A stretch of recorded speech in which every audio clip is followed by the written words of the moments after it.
Nagbabala isang security expert ng panibagong digmaan kung titindi pa ang gusot sa bahagi ng West Philippine Sea.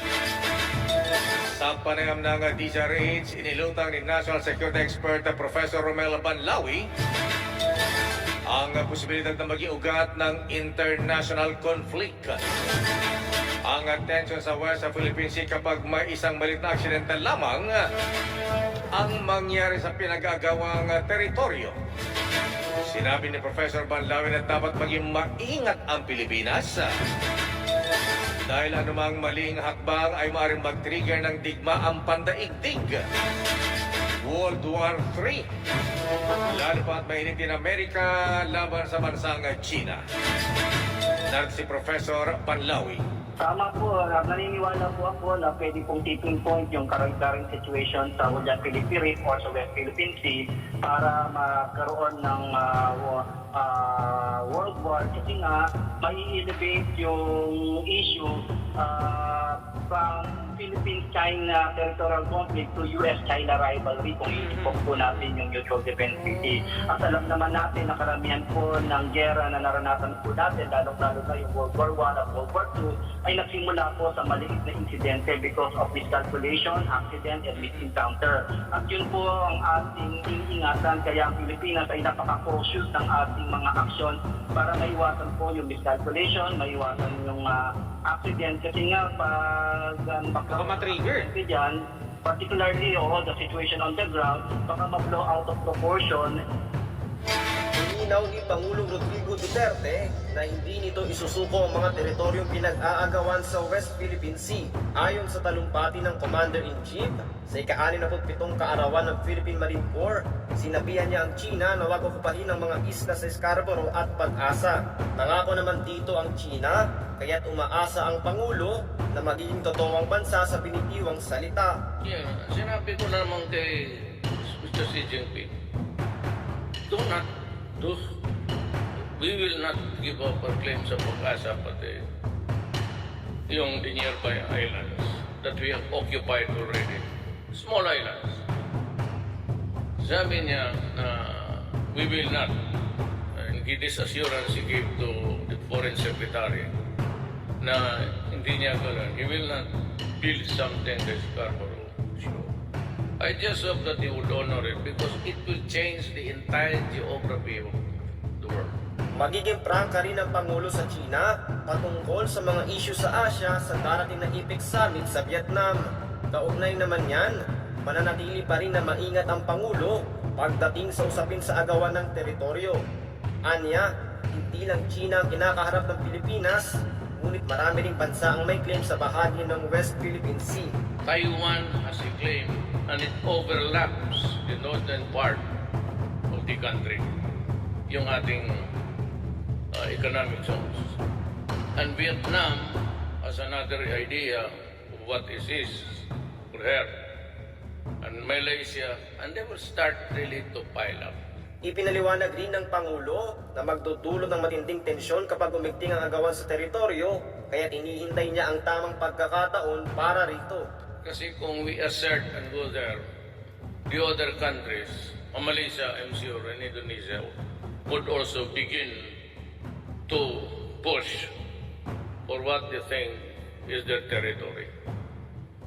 I hope you understand that because I cannot afford to go to war. I know that it would end up in a massacre. So I was compelled to shop around. And China was really very unkind and to effort sa atin and give us the additional firearms and the sniping rifles. Dumating yung kay President Putin, so nagpapagpasalamat tayo sa kanila. So that the next round of orders would really be either Israel or sa Russia. And we have the new ones, and we will have the new trucks.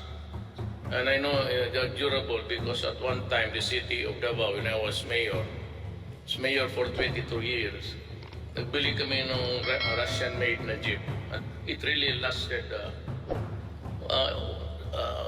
the money's worth. Talagang matibay. Those made in Russia. Sabi ko, kung mahirapan tayo dito, I'm not saying this with contempt. We remain to be the best of friends with America. Most of you, pagkatapos niya, some of you went to schooling in America. And I do not blame you if your sentiments really remain with the power who help us for the longest time. But the change of the situation now, and even the geography of the world is really changing. I just hope that Korea would have the sense to avoid it. Because, you know, whether we like it or not, we remain to be friends, courteous. If I were to insist on our arbitral claim as demanded by some of the justices, I would run afoul with everything else. Because China is not only the power that is claiming a part of the China Sea. Taiwan has a claim and it overlaps the northern part of the country, yung ating economic zones. And Vietnam has another idea of what is his or her. And Malaysia, and they will start really to pile up. Instead of just facing one, I'd be facing many. Kaya kung magka-concessions given or conceded, the other countries or so claimants on the same area will start to assert.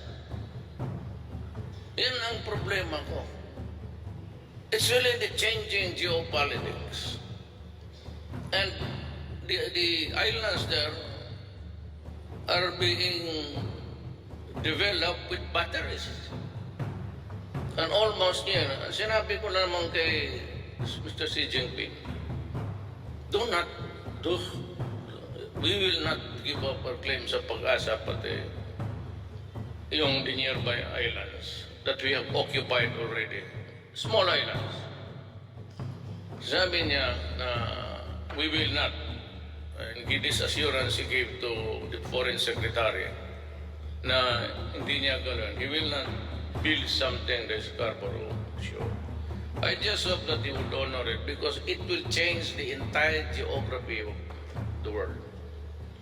And if the war starts, I don't know what will be the next geographical division of Asia.